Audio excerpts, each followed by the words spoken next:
Okay. All right. Thank you. So let us make a start. Once again, Atma, Namaste to all of you, and welcome for this full moon meditation of September. This is also called the full moon of Virgo. So as usual, we would begin with a bit of discourse or some lecture on some topic. Today we have chosen to talk about the three qualities on the path or for the path, right? So this is more like a continuation. We touched upon something last month. Talked about the way to the master, right? And we chalked out some of the things, of course. Now this is an extension, and those who were not there last month, don't worry about it. You can always subscribe to our YouTube channel at the Lotus Feet of the Master. You can get all the videos of our full moon meditations there and go through all the lectures that we have had in the past. So we'll just go ahead from there. And as always, I would take the help of few books and base the content on Master's teachings as well. So just combining everything together. So the first quality, which is what we're going to talk about, is called desirelessness. The qualification is one of the most difficult ones because sometimes we may think that without the desire, we are not there. That's a typical thought process about it. But then in the light of His holy presence, I'm just reading from a book. His, of course, refers to the master. In the light of His holy presence, all desires die, but the desire to be like Him. Now, this is very interesting. I would like to share an anecdote from my personal experience. And I've probably shared this a few times in the past. But one time I was attending a course by Master when he was in his physical body. This is in Chennai. And, the session had ended and we were all just leaving the hall. And while I was leaving, I suddenly saw a lot of people lining up, and then there's so much of hustle bustle suddenly.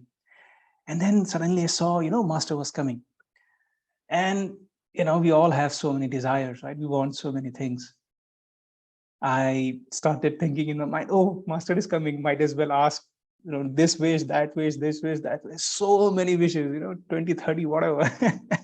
I will ask him and he will grant me, right? He will take pity on me and he will grant me everything that I seek. But then, of course, the moment he, was crossing me and I was mentally shouting, Master, please bless me with so many things, right? He looked at me from the corner of his eye, like literally looking down, like, who is this person? So from the corner of his eye, and in a flash, my entire mind went blank, and all I could ask was, Master, please bless me with love and happiness. That's all came as a final wish in a flash. So I think that is what this means, probably.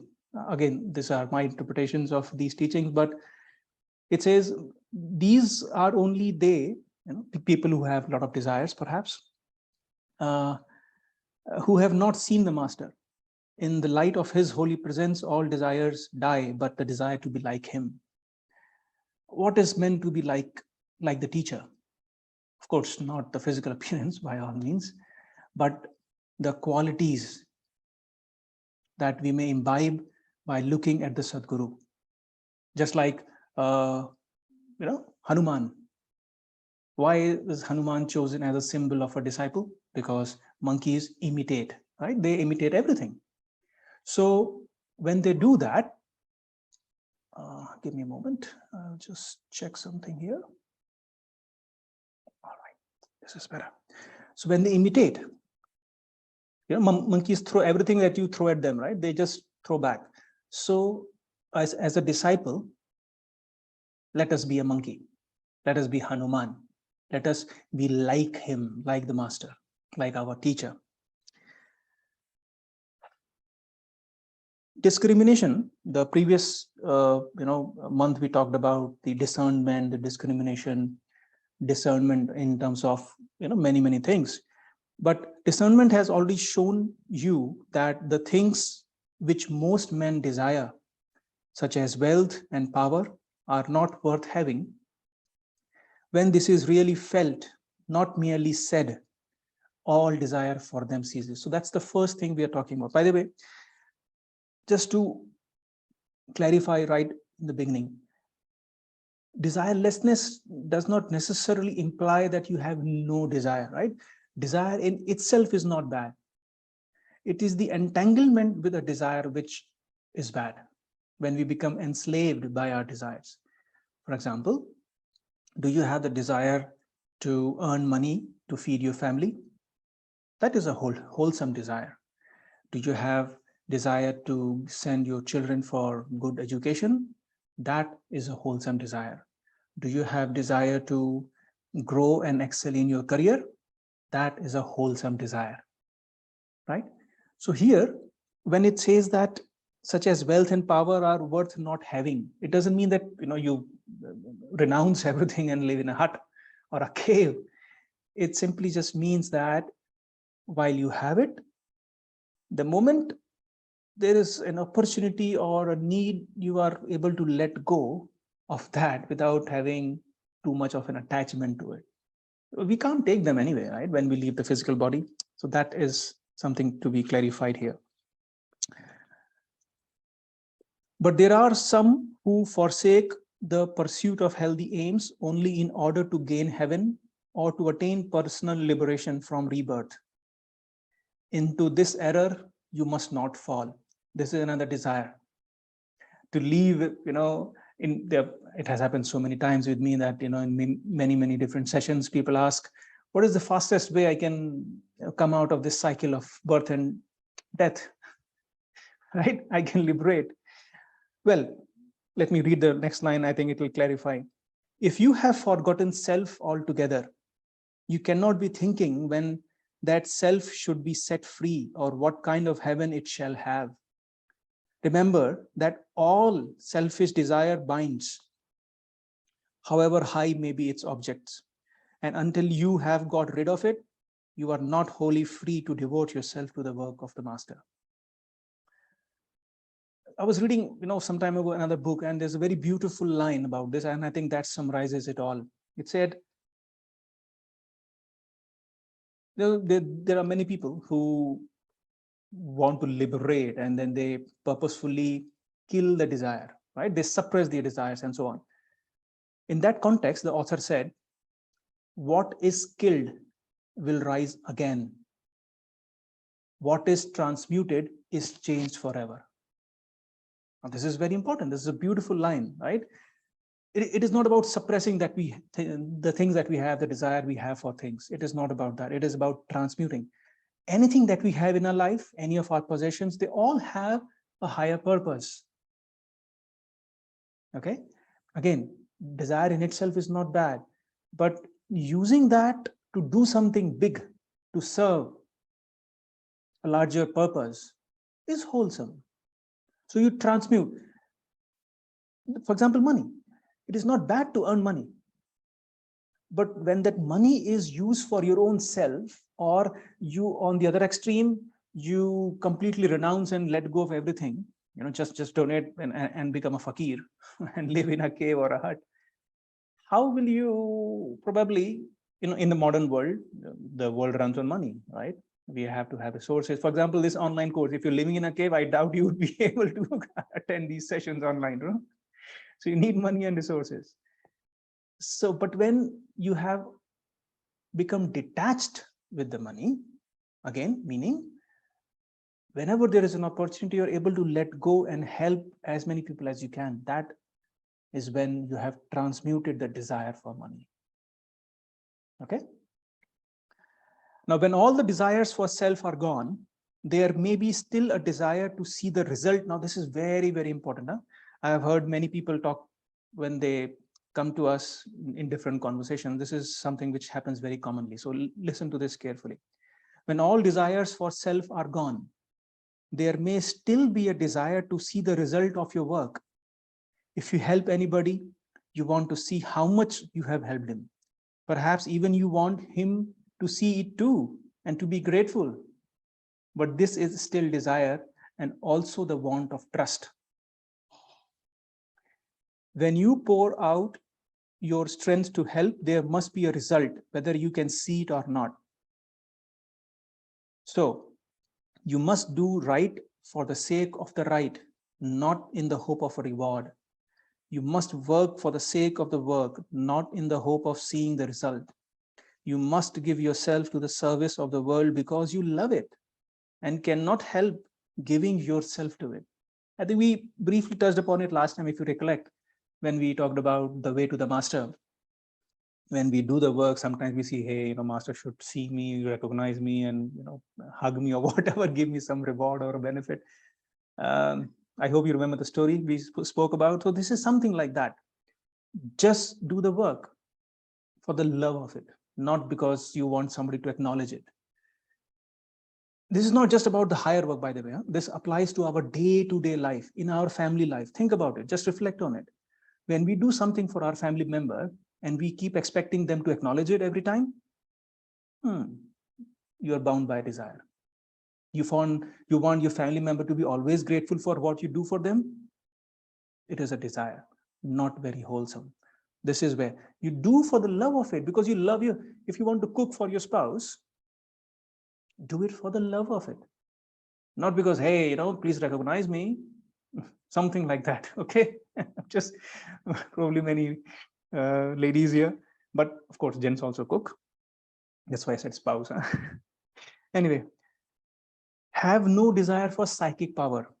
They will come when the master knows that it is best for you to have them.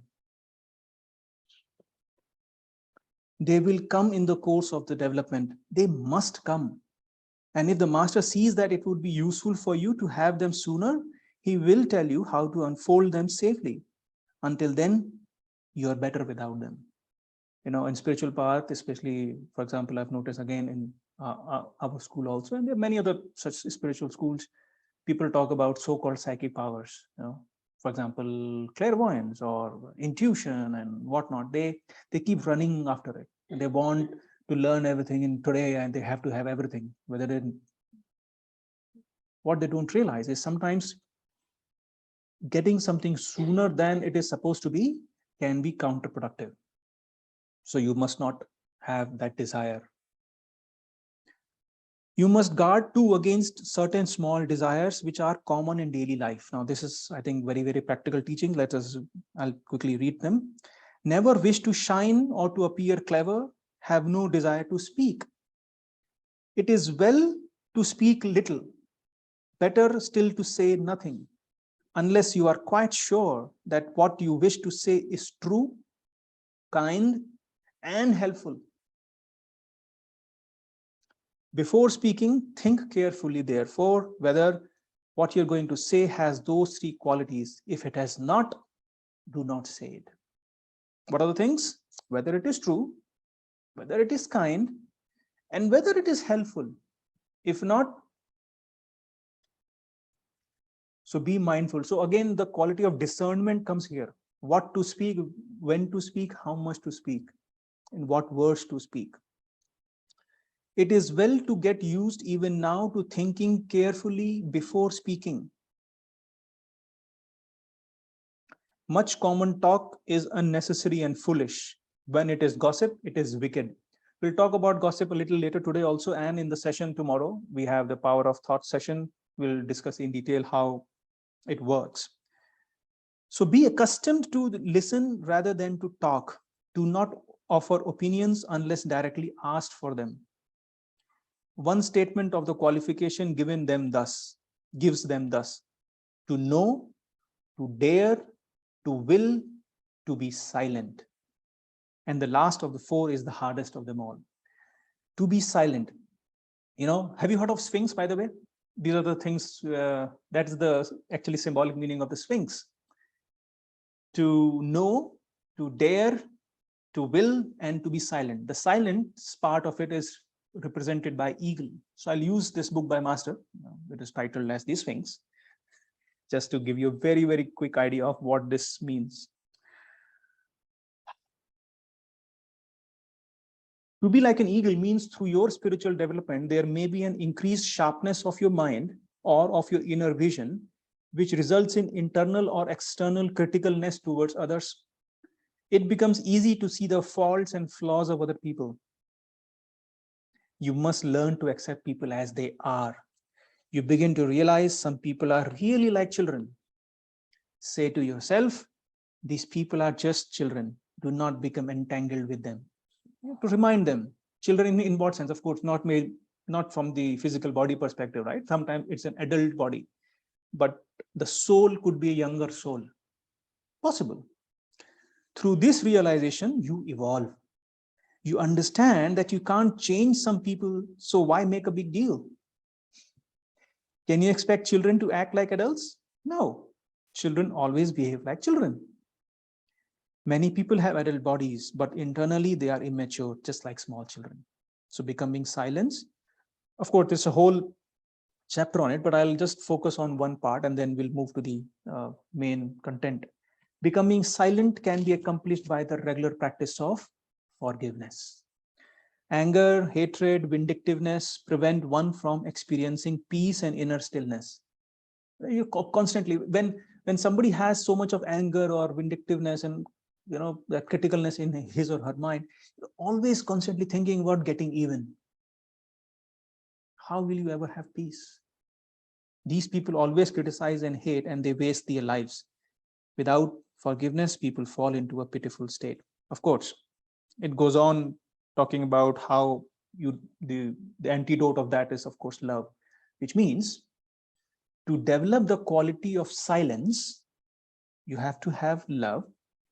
To have love, you develop your heart. To develop your heart, you know the technique. Regular practice of twin hearts meditation is one of them. So the more you develop your heart, the more there will be inner peace within you. The more there is inner peace within you, the more you know when to be silent. So that is what this teaching is about. Another common desire which you must sternly repress is to wish to meddle in other people's business or other men's business.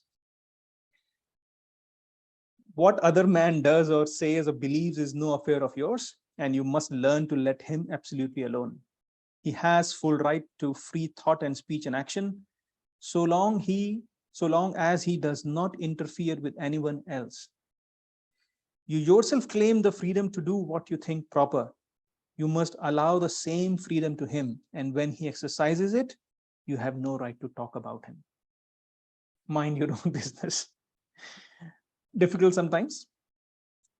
Now, just an explanation, a clarification on this point. Yeah, if you think that he is doing wrong, and you can contrive an opportunity to privately and very politely telling him why you think so, it is possible that you may convince him, but there are many cases in which even that would be an improper interference. So again, you should not, talk about it to other people. That is extremely wicked. That is gossip. Just do it for the person. If you see a case of cruelty to a child or an animal, it is your duty to interfere. If you see anyone breaking the law of the country, you should inform the authorities. If you are placed in charge of another person in order to teach him, it may become your duty gently to tell him of his faults.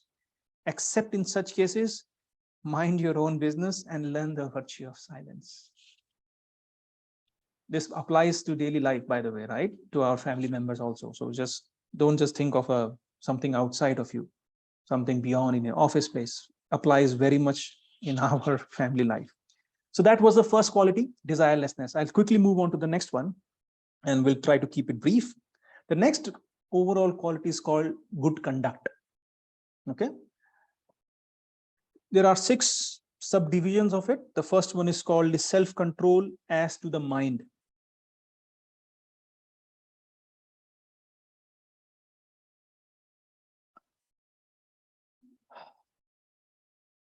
Of course, this refers to the mental body. It means control of temper, so that you may feel no anger or impatience of the mind itself, so that the thought may always be calm and unruffled, and of the nerves, so that they may be as little irritable as possible.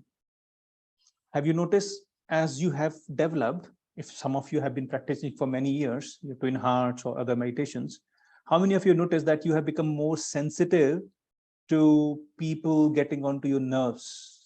Have you noticed that? Sometimes you're so sensitive to somebody's negative talk, for example, yeah? Like, for example, your family members or your friends are talking something negative, and you become so sensitive that you can't stand that conversation. Either you completely shut yourself, or you move away from there, or you just disconnect from such people. It is natural, but it is difficult, yes, to sometimes avoid, but do your best. That is the first self-control as to the mind. The calm mind also means courage, so that you may face without fear the trials and difficulties of the path.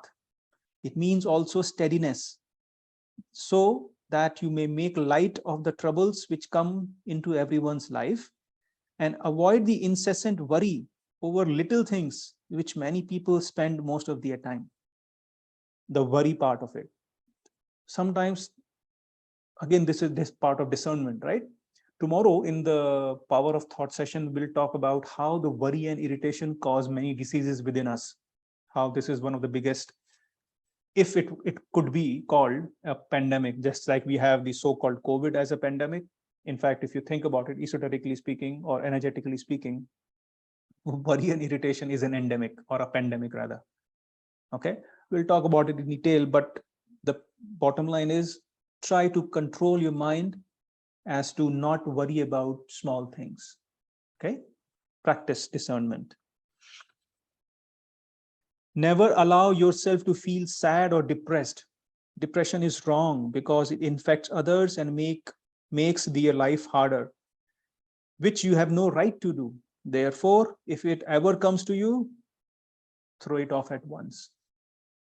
Be on the guard. In yet another way, you must control your thought. You must not let it wander. Whatever you are doing, fix your thought upon it, that it may be perfectly done. Do not let your mind be idle.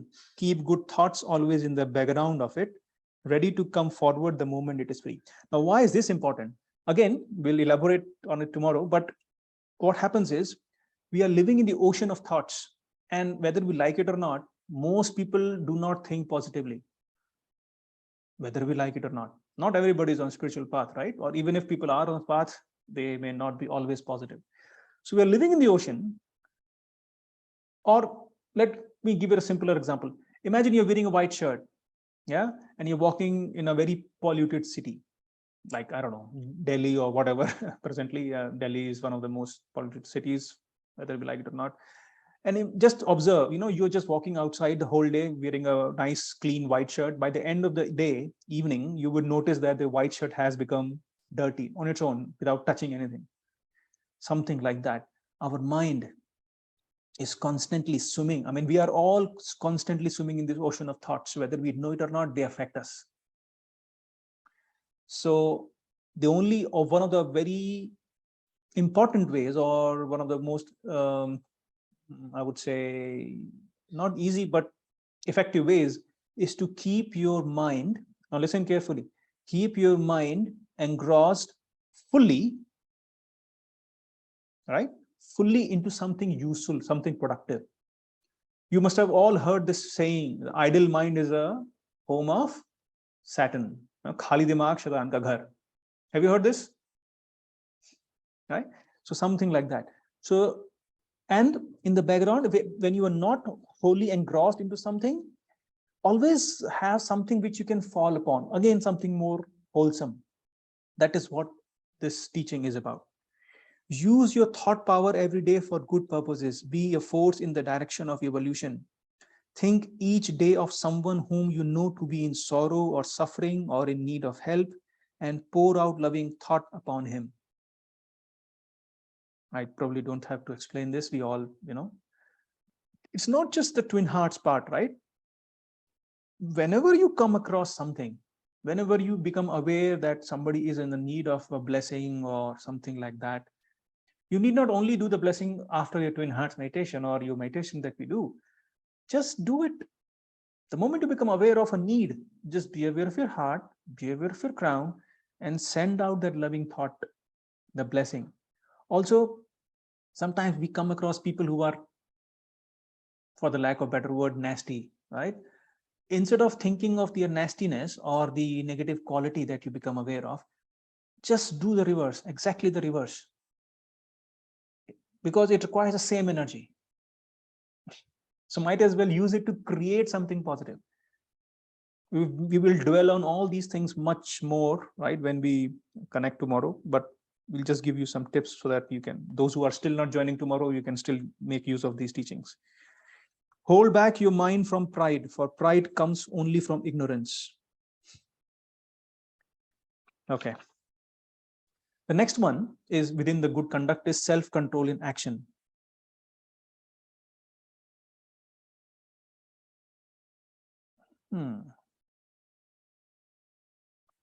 Okay. If your thought is what it should be, you will have little trouble with your action. Again, everything starts with thought. Thoughts and emotions are the seeds, as Master would say. So that is why everything starts with thought. That's why, even the first point within the good conduct is about the thought.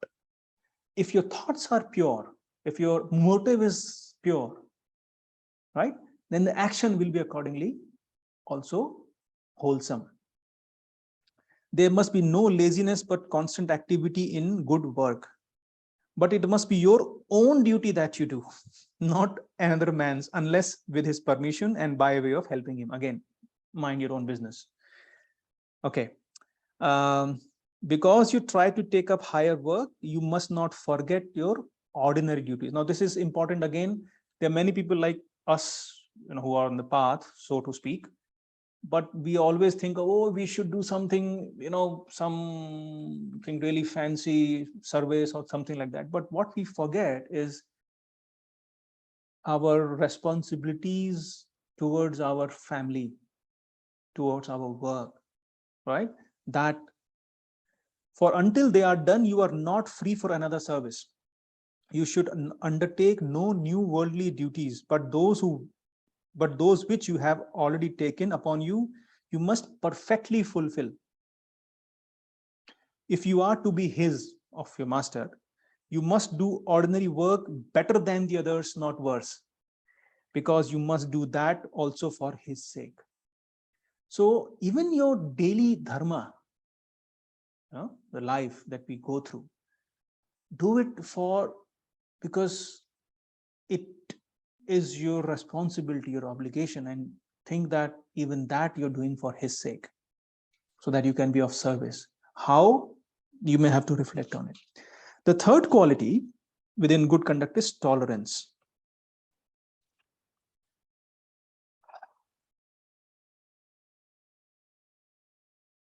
Now that your eyes are opened, some of your old beliefs and your old ceremonies may seem to you absurd. Perhaps indeed they are really so. Yet though you can no longer take part in them, respect them for the sake of those good souls to whom they are still important.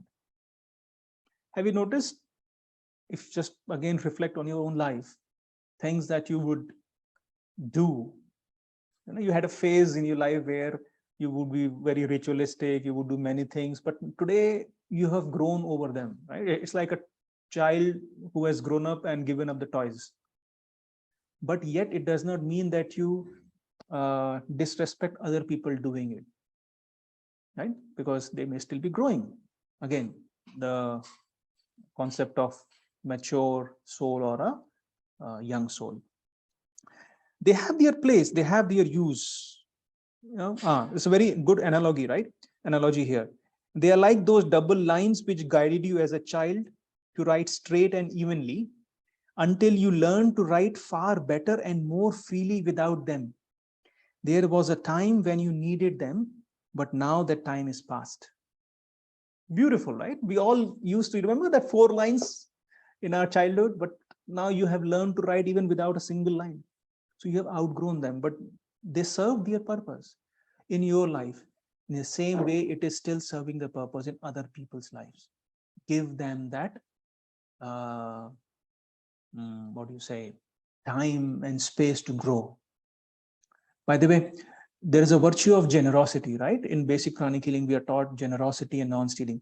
Generosity at a deeper level of understanding means generosity with time. Many people do not recognize this aspect of this virtue. Give people time to grow. Everybody is growing at their own pace, so give them time to grow. All right, the fourth one is cheerfulness.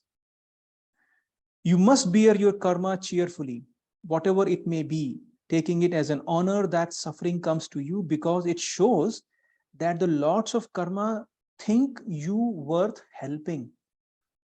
We spoke about it last time also. However hard it is, be thankful that it is no worse. If you really have thought that you want to serve,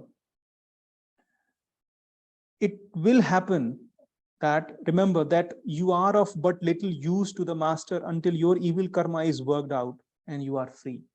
By offering yourself to him, you have asked that your karma may be hurried. And so now in 1 or 2 lives, you work through what otherwise might have been spread over 100. But in order to make the best out of it, you must bear it cheerfully and gladly. That is very, very important. I'm reminded of the story of from Ramayana, right? Or let's go above Ramayana also. You all know Lord Vishnu, and then apparently he, stays at a place which is guarded by 2 guards. I'm forgetting the name, but apparently once it so happened that there were 7 rishis who wanted to visit Lord Vishnu, and these 2 guards did not recognize the greatness of these 7 rishis, and they stopped their entry. So these rishis gave them a curse that you will be now incarnated on earth and you will be in hell, right? So these guys got scared. They went to Lord Vishnu, please save us. So Lord Vishnu said, you know what? I cannot take back the curse, but I can give you a solution. You will come back to earth. I'm also going to take birth as an avatar. You will come also, and you will be my fiercest enemy in all these lives. I think one of them was Hiranyakashyap. One of them was Khardushan, right? Or something, no, not Khardushan, Ravan and Kumbhakaran, and there was one more. Or you have a choice. No, so when Lord Vishnu gave them this option, they said, how can we be your enemy? I mean, we pray you, right? I mean, you are our Swami. How can we do that? Okay, you have another choice. You take 20 incarnations and work out your karma. Then they said, this is too much of time to be away from you. So they chose those 3 lifetimes that their karma is worked out, their curse is worked out, and they are back in the Vaikuntha Dham again. So it is something like that. I'm just giving you a bit of understanding so that, whatever we go through in our life, sometimes not very pleasant, bear it cheerfully, gladly, knowing that there is something better behind it. There is a higher purpose behind it. You must, so the next one is, you must give up all feeling of possession. Karma may, now listen carefully, karma may take from you the things which you like best, even the people whom you love the most. Even then you must be cheerful, ready to part with anything and everything. Often the master needs to pour out his strength upon others through his servant. He cannot do that if the servant yields to depression. So cheerfulness must be the rule. By the way, giving the feeling of possession is different than, having a possession. The teaching is not about renounce everything and live in a cave. It's not about that. It is about the ability to detach when there is a time. Because if you don't detach, you will get entangled. When you get entangled, then you are of no use to the teacher. You know what Master said once, whether you like it or not, you know what he said? Spiritual teachers do not have much use for miserable disciples. Very interesting. So you must bear with cheerfulness, come what may, knowing that there is something higher which you do not know today. Fifth quality here is one-pointedness.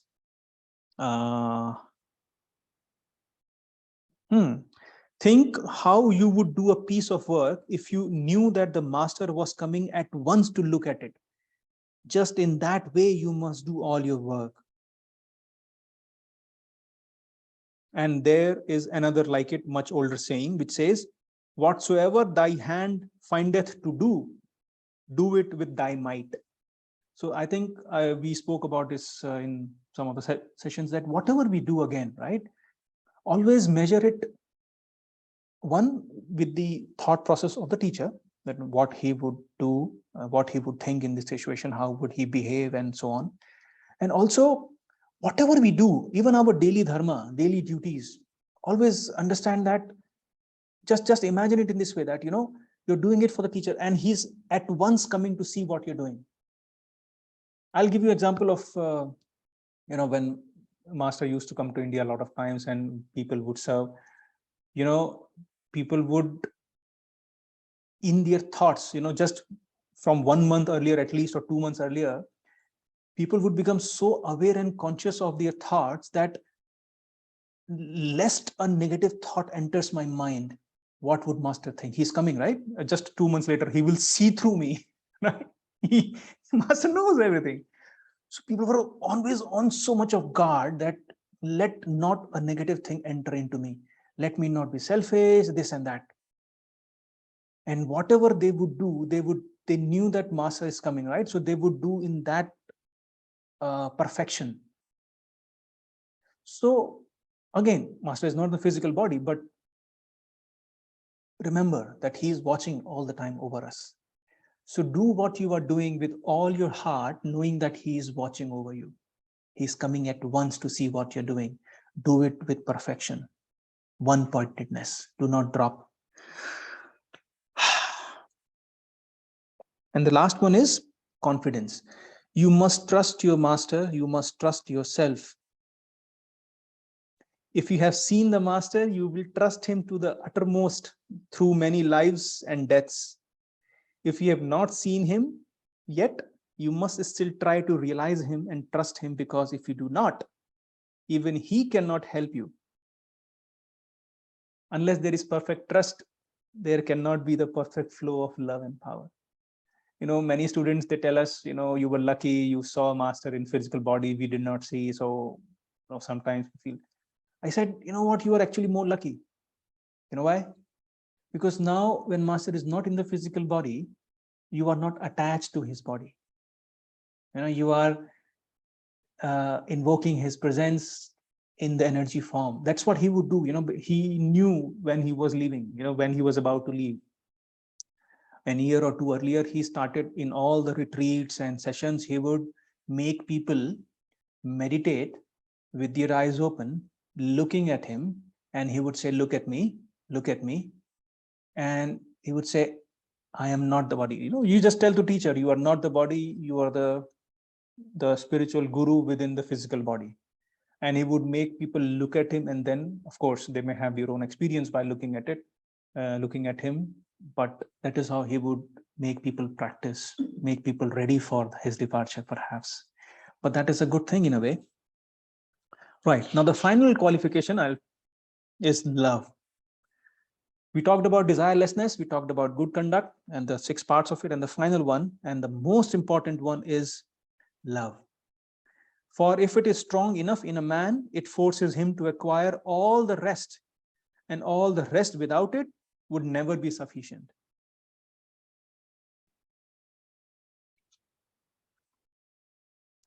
In daily life, this means 2 things. Number 1, that you shall be careful to not hurt any living thing. Secondly, that you shall always be watching for an opportunity to help. First, to do no hurt. Three sins there are which work more harm than all else in the world. Now listen carefully. Gossip, cruelty, and superstition. Because these are the sins against love. It's a very elaborate explanation of what gossip does, but I'll keep it short so that we can discuss more in detail tomorrow. It begins with evil thought, and that in itself is a crime. For in everyone and in everything there is good, and in everyone and in everything there is evil. Either of these we can strengthen by thinking of it, and in this way we can help or hinder the evolution of the person. You know what happens when you do gossip? Three things. You will be surprised when you hear this. Number one, you are filling your neighborhood with evil thoughts instead of with the good thoughts. So you are adding to that murky environment around you, and you are walking around it, right? That is you for your own, filling your own neighborhood. Number one. Number two, if there is in that man the evil which you think, you are strengthening it and feeding it, and then making the other person worse. Number three, you are filling your own mind with evil thoughts instead of good, and so you hinder your own growth. You know, waking or sleeping, every single moment we are building our mental body, whether we realize or not. How does it happen? The mechanism, will not go in details of it, but that is what the point here is, that be very watchful of what you think and say of others. Never gossip about anyone. Never speak ill of anyone. Refuse to listen when anyone speaks ill of another, but gently say, perhaps this is not true. And even if it is kinder not to speak of it. Okay, this is how you should approach it. As to cruelty, it is of two kinds, intentional and unintentional. I think we don't have to talk about the intentional one. Let's talk about the unintentional one. Such things as these you would not do, the intentional one, of course, I know. And for the sake of love of God, when opportunity offers, you will speak again clearly against them. But there is cruelty in speech as well as in act. Sometimes a careless word, now listen carefully, this is very, very important and applies to many of us. Sometimes a careless word does as much harm as a malicious one. So you must be on your guard against unintentional cruelty. Watch what you speak, watch what you think, watch what you do. Okay? It usually comes from, now this is very, very important part. I have double marked it, which means this whole paragraph is very, very critical. Let's see. It comes usually from thoughtlessness. A man is so filled with greed and avarice that he never even thinks of the suffering which he causes to others by paying too little or by half starving his wife and children. This is one example. Another thinks only of his own lust and cares little about how many souls and bodies he ruins in satisfying it. Just to save himself a few minutes' trouble, a man does not pay his workmen on the proper day, thinking nothing of the difficulties he brings upon them. So much suffering is caused just by carelessness, by forgetting to think how an action will affect others. But karma never forgets. And it takes no account of the fact that men forget. You can't say, oh, I forgot. Lord of karma, please forgive me. That is not an excuse. Third one is superstition. I will skip much of it. It's just the point that be careful that no slightest trace of it remains in you. By the way, these were things to avoid. On the other hand, the final thing here, it says, you must be active in doing good. One is, we were talking about all the things that you must refrain from, but actively do good. Find opportunities to do service, right? Every small thing. Again, we spoke about service in the last session. Service does not mean anything, only the big things. Every small day you can be of service to your fellow men. Giving a smile to someone who is having a weary face and brightening his or her day.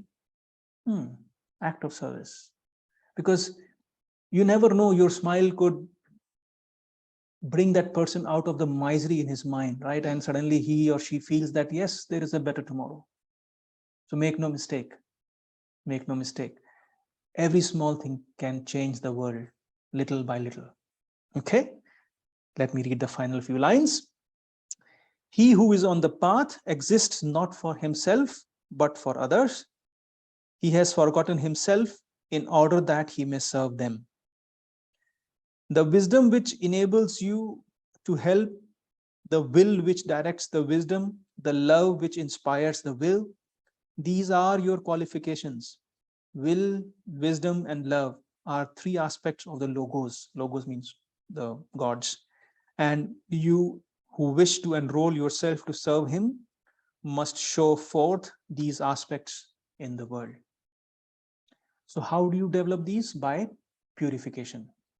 By the way, you may notice that in this entire month, knowingly and unknowingly, because that's the energy of this month of Virgo, of this constellation. Constellation of Virgo is purificatory.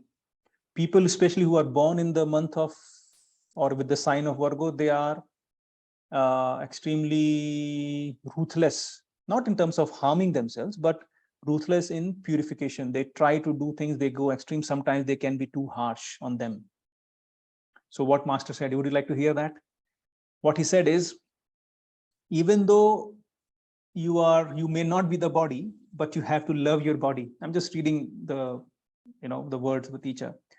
You may not be the body, but you have to take care of your body. You may not be your emotions, but you have to take care of your emotions. You may not be the mind, but you have to evolve your mind. Do not be too harsh on yourself. Take time to enjoy. So the bottom line of this month, and you might notice knowingly and unknowingly this may happen to you, that perhaps your practice becomes intense for some reasons. And if it happens, just be aware that this is because of the energy of the month of the Virgo constellation. But the lesson is not just about developing the virtue. The lesson is about developing the kindness, the compassion towards yourself. Do it with compassion towards yourself. Do not be too harsh. Purify, of course. For example, if you want to develop tolerance and patience, it is like you are bringing, that's an aspiration, right? That's a desire. You're bringing down or taking it up to your mental body by the practice of inner reflection, firm resolution. You do that, right? The virtue of loving kindness and non-injury. So remember to be kind and be compassionate towards yourself, even though you are trying to purify and develop these qualities within you. So that's the message of the month and the whole, these things. So let's meditate. We spoke a lot. We hope that you learned something out of it. Let's work on expanding the heart chakra, shall we?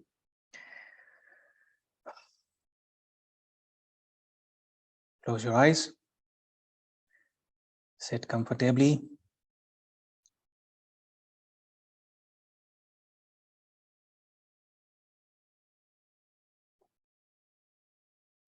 Keep your tongue on the roof of your mouth. Gently smile.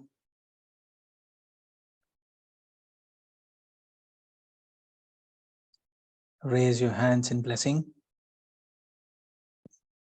Be aware of your heart. Be aware of your crown. Be aware of your palms. The great invocation. You may silently or verbally repeat after me. From the point of light within the mind of God, let light stream forth into the minds of every person, every being. Let light descend on earth. From the point of love within the heart of God. Let love stream forth into the hearts of every person, every being. Let love descend on earth. From the center, where the will of God is known, let purpose guide the little wills of men. The purpose which the holy masters know and serve. Let goodwill and the willingness to do good descend on earth.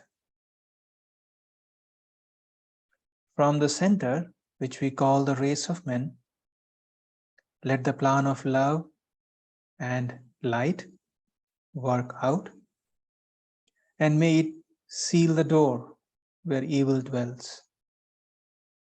Let light, love, and power restore the divine plan on earth.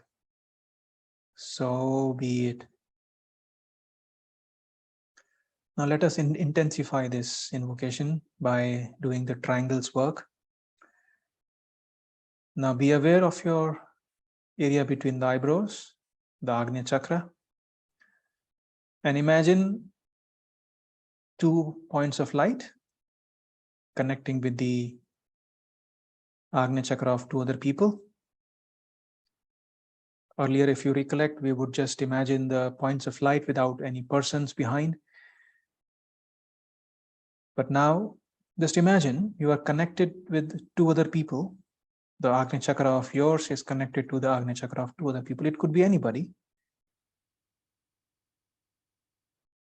And be aware that your triangle is connected to the larger network covering the entire earth.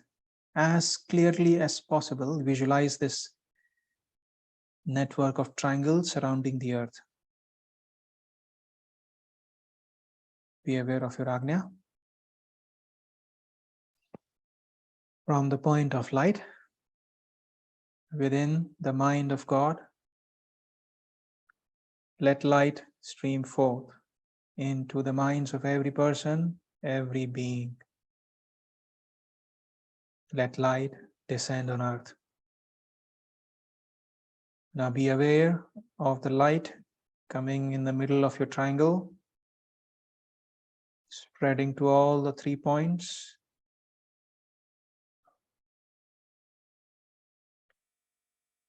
Now let us circulate this energy starting from your Agnya Chakra, clockwise looking from above. So from your Agnya, let the energy go to the left, then to the right, and back to you. Circulate it 2 more times.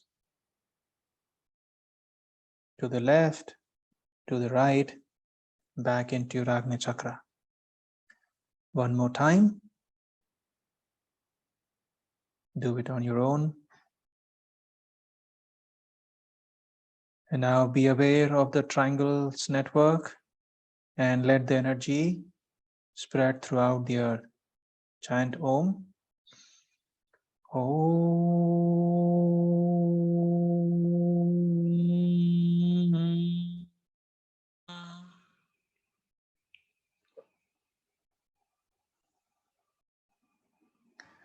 Now be aware of your forehead. Be aware and visualize 2 points of light connected with the forehead chakras of 2 people, one on your left, one on your right, forming a triangle of love. From the point of love within the heart of God, let love stream forth into the hearts of every person, every being. Let love descend on earth. May Christ return to earth. Be aware of the energy of love coming into your triangle, spreading throughout the triangle to all the 3 points. Circulate this energy 3 times, looking from above clockwise, from your forehead to the person on the left, then to the right, back into your forehead. Do it on your own 2 more times.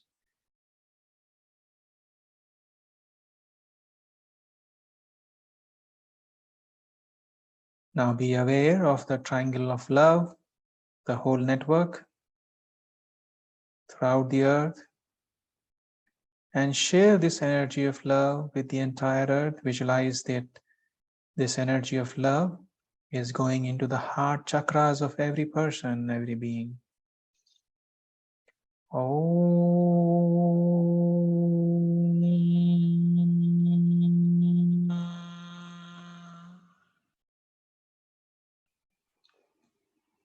Now be aware of your crown. Form a triangle of will, of power with 2 other people. From the center, where the will of God is known, let purpose guide the little wills of men. The purpose which the masters know and serve, let goodwill and the willingness to do good descend on earth. Be aware of the energy of will, the will to do good, the will to sacrifice, coming down in the middle of your triangle, spreading throughout the triangle. Circulate this energy 3 times, clockwise, looking from above. 1, 2, and 3. Now be aware of the network of triangles throughout the earth. This is the triangle of will. Will to do what? Will to serve, will to sacrifice.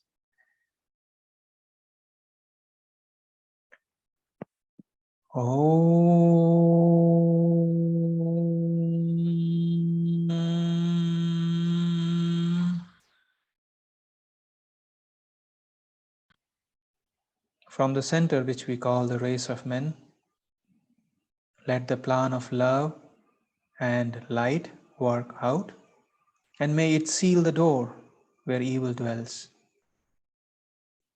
Let light and love and power restore the divine plan on earth. So be it. Let us do it one more time. Be aware of your Ajna. Form the triangle of light. From the point of light within the mind of God, let light stream forth into the minds of every person, every being. Let light descend on earth. Let light descend on your family, your career, your home, your life. Be aware of the energy coming down into your triangle, spreading throughout the triangle. Circulate this energy 3 times, clockwise, looking from above. 1, 2, and 3. And share it with the entire earth.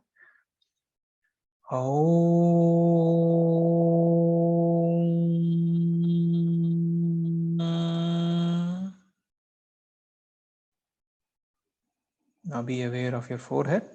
Form the triangle of love. From the point of love within the heart of God, let love stream forth into the hearts of every person, every being. Let love descend on earth. Let love descend on your home, on your family, your career, your entire life. So be it. Be aware of the energy of love coming down spreading throughout your triangle, and circulate this energy 3 times clockwise, looking from above. 1, 2, and 3. And share this energy of love with the whole earth.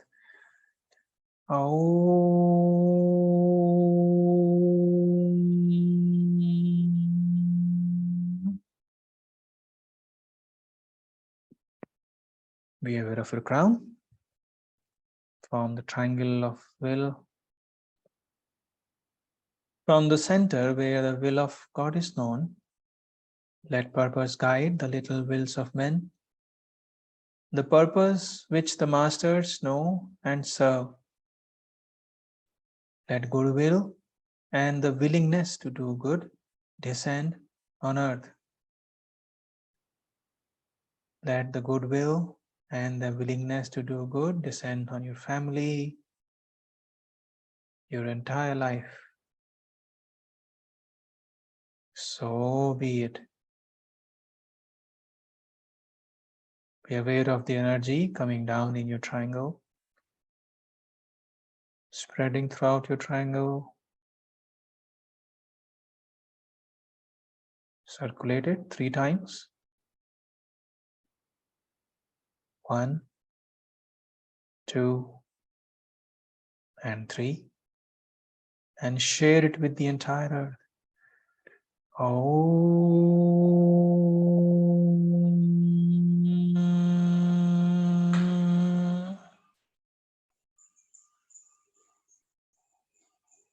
From the center, which we call the race of men, let the plan of love be aware of your forehead and light, Agnya, work out, and may it seal the door where evil dwells.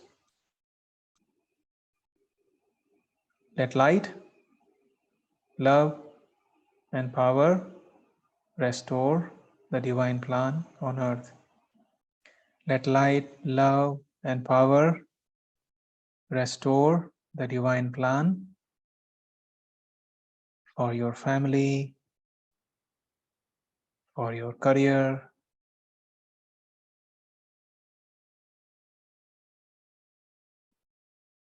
for your home, for your entire life.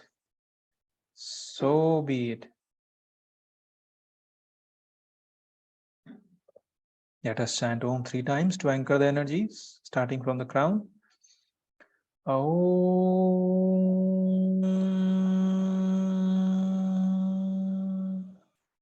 Forehead. Om.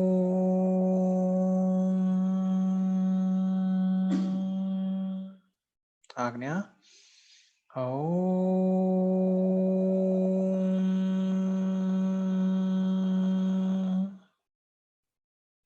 May the power of one life pour through the group of all true servers. May the love of one soul characterize the lives of all those who seek to aid the great ones.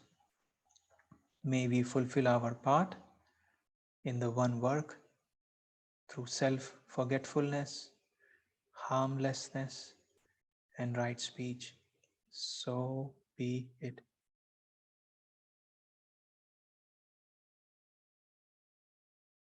May whole of Mother Earth be blessed. May all the sentient beings in the higher worlds, the middle worlds, the lower worlds, in all dimensions, in all directions, be blessed with compassionate, purifying light and soothing, healing energies. So be it. Now be aware of the many areas on earth which need healing. The people on the earth, wherever it is needed. Not necessarily the big events that we are aware of, but there are many people, many souls who are in the need of healing. May these blessings go to all of them, all these areas, and be anchored. May all the places on earth be healed, be filled with love. Visualize the aura of the earth turning pink and gold. Let the energy of love go deep, deep inside Mother Earth.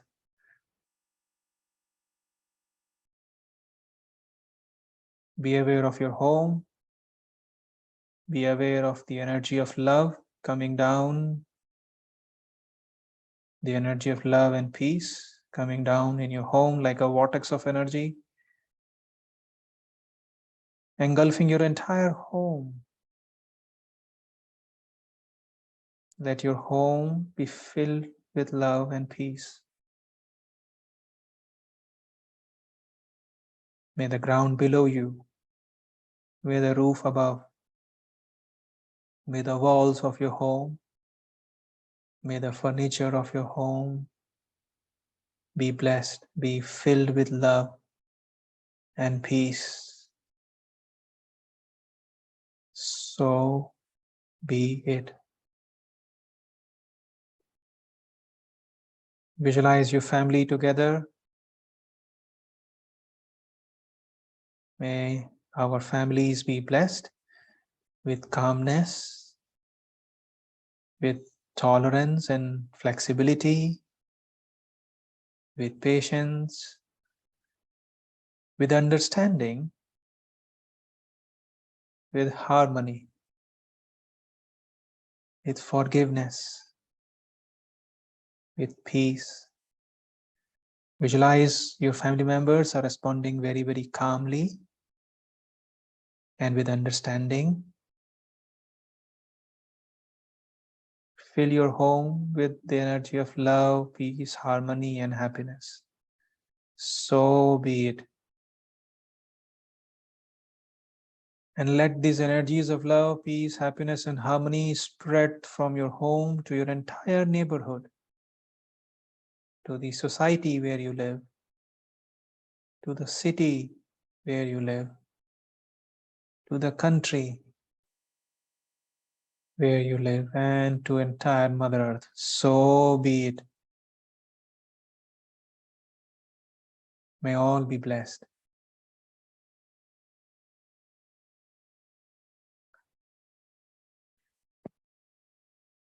Bless your city with good air, good water, good earth. So be it. With progress, with peace and harmony. So be it. May the nature spirits, the angels and the devas of the city where you live, of your society, of your home, your career, be blessed. So be it.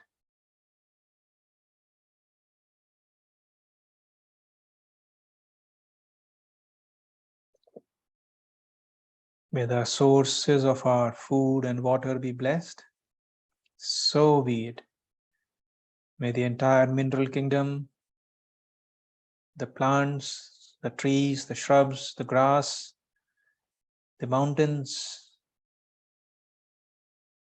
be blessed. So be it. May all the ponds, lakes, rivers, oceans be blessed with lots of love. So be it. May the entire animal kingdom be blessed. So be it. May the entire human kingdom and the angelic kingdom be blessed. So be it.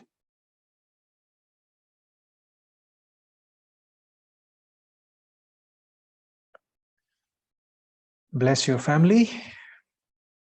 May our families be blessed. The parents, bless your parents,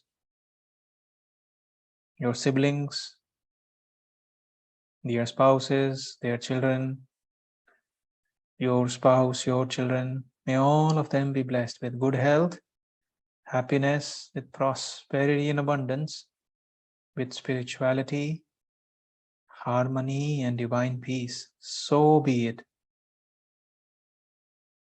May they be blessed with divine mercy and divine protection. So be it.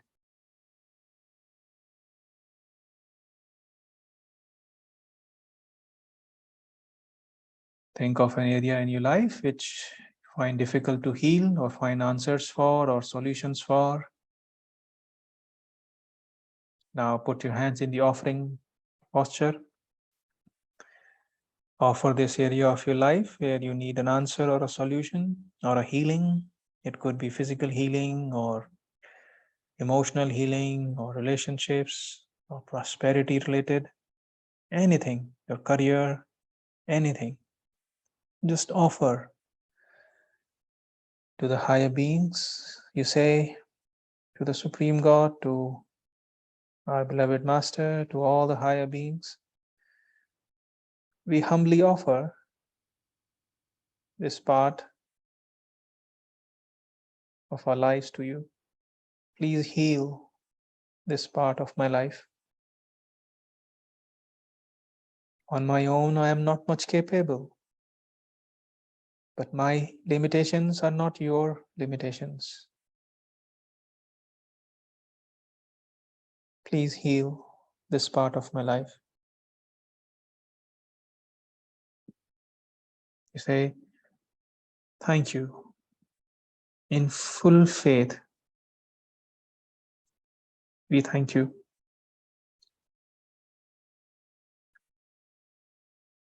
Raise your hands in blessing. Be aware of your wishes also. If you have any other wishes that you want to bless, your Kriya Shaktis, those who know how to write a Kriya Shakti, if you have written them, you can just visualize them, or those who do not know about it, it's okay. Just think of your wishes, in your mind. Think of the end results.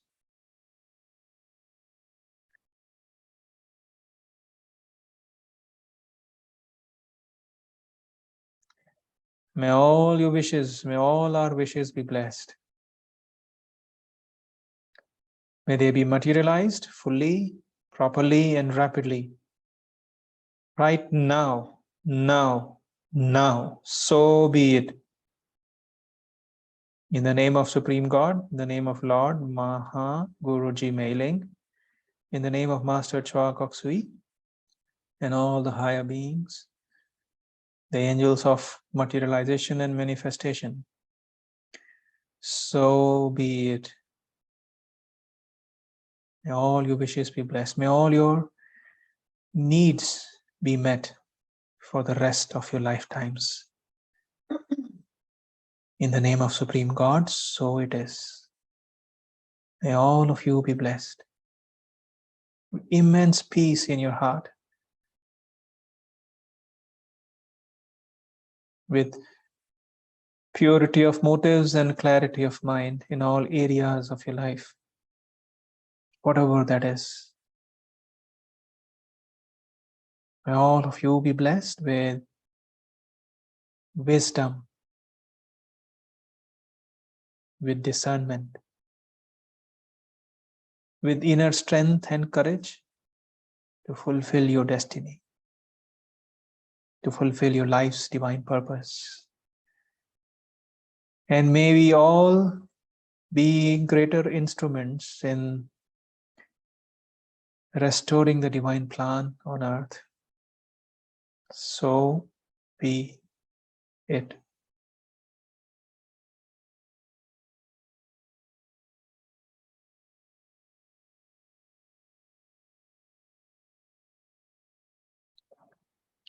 Release the energy. You say, cut, cut, cut. To the Supreme God, to Lord Mahaguruji Mailing, to Master Chua Kok Sui, to all the higher beings, all the healing angels, healing ministers, spiritual helpers, and to all the great ones, we thank you for your priceless blessings. Thank you. You may gently open your eyes.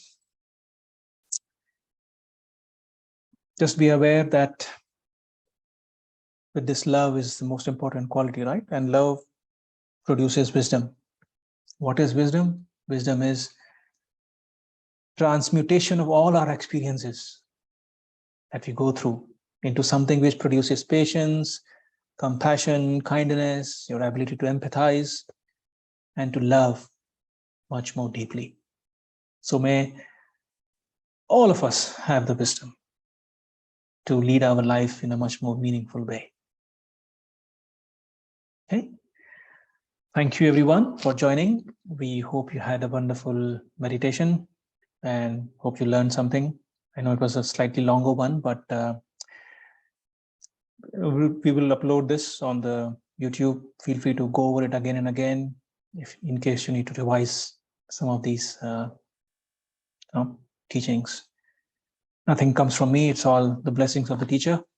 So I'm just an instrument. Thank you once again. And please make sure you do your physical exercises to release all excess energy that your body may not be able to handle. All right then. So thank you once again. And we'll see some of you tomorrow in the very exciting session on power and use of thoughts. Namaste and take care.